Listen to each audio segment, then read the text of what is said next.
Hi. So the act that my group chose to focus on in our scene is Act 5. In Act 5, we have Macbeth's most important soliloquy, which basically sums up his entire disposition on life, and it also sums up the whole idea of the play as a whole. Macbeth has just found out that his wife has committed suicide, and so in this soliloquy, not only is Macbeth mourning over the loss of his wife, but he's also mourning over his seemingly meaningless life.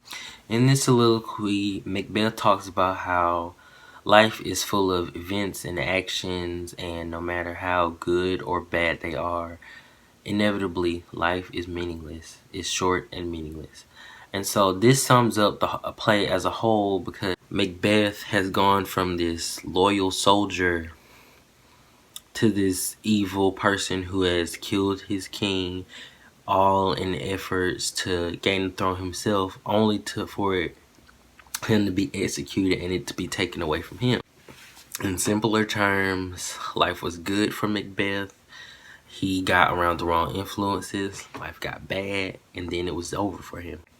One of the choices we made in this scene was for when we had Macbeth state his soliloquy, he'd be holding a clock. And this is basically to go with the idea that life is short. Time, long after life is over, for one person, it will continue to keep ticking for someone else, and then their life will be over, and then it's just this continuous cycle.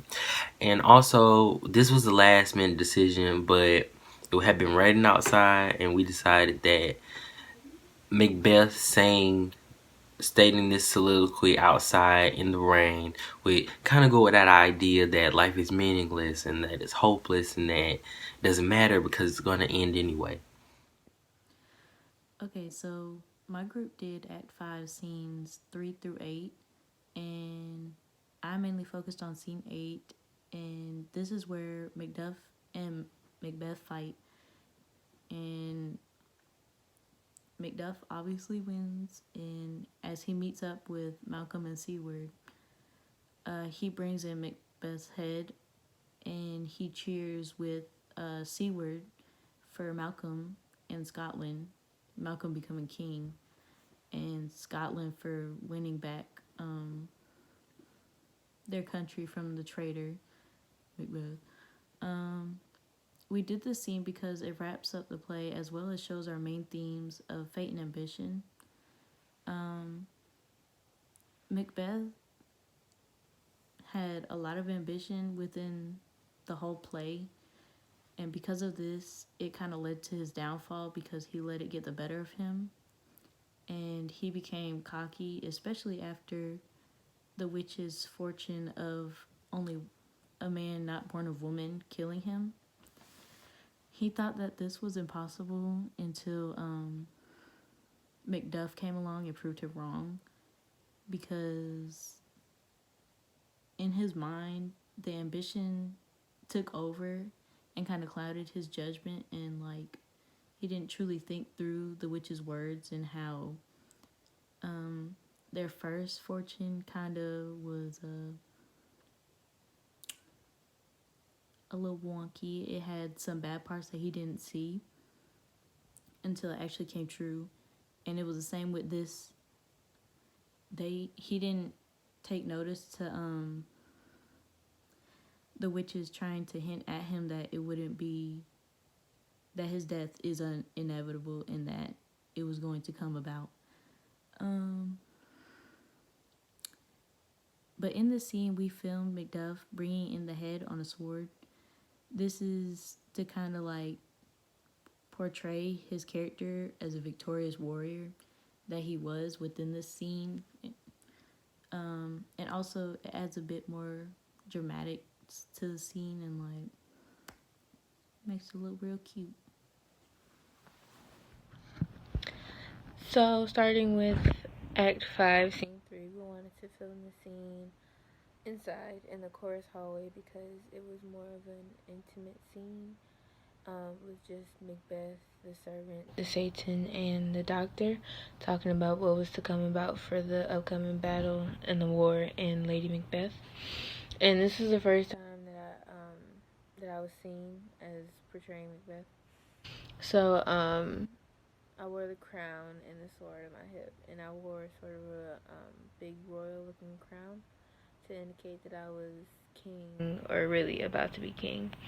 And I wanted to wear that specific crown because I feel like Macbeth would have chosen a big flashy crown like that because of his ambition and his desire to be the king of Scotland.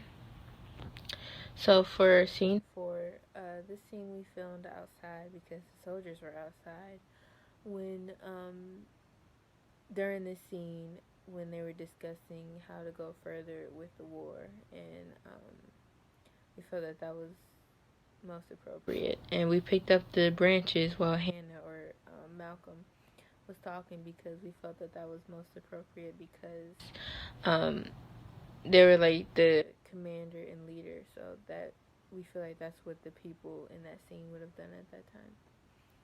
And in scene 5, we filmed the scene in front of the rain so that it could have a depressing and grieving feel to it.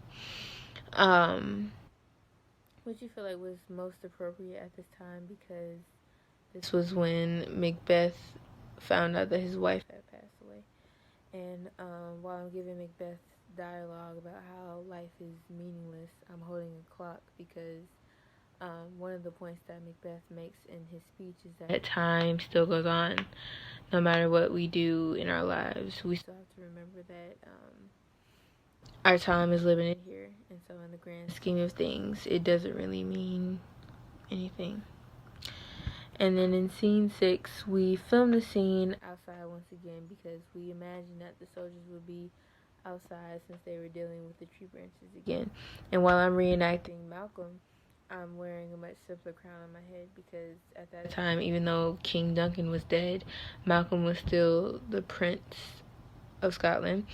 So he wouldn't have such a eye-catching crown, and I feel like that goes more with his character because I feel like he wouldn't want a big flashy crown like Macbeth because in my opinion he was much more humble than he was. And then in scene 7, this is the first fighting scene, so we wanted it to be more intense than the other scenes, so we filmed it on stage where the curtains were surrounding us and the spotlight was on us. And then after the fight happens and after Macbeth says his thing and leaves, Malcolm and the C word come on stage. And the reason why we have them run on and off is because the C word is trying to direct Malcolm to to where the castle is. And we feel like that this was more urgent because the battle was already starting up, and by having us run around the way that we did, it would be easier for the audience to pick up how urgent everything was. And for scene 8, we decided to do this outside once again because it was the battle scene between the two forces, Macbeth and Macduff. So we wanted to be outside in the rain for that dramatic effect. And then we had Macduff carry the head with the cape drooped around it because I think that I think that Macduff would allow Macbeth to still have some dignity and cover his face even after he has been decapitated. So yeah, that's been my statement.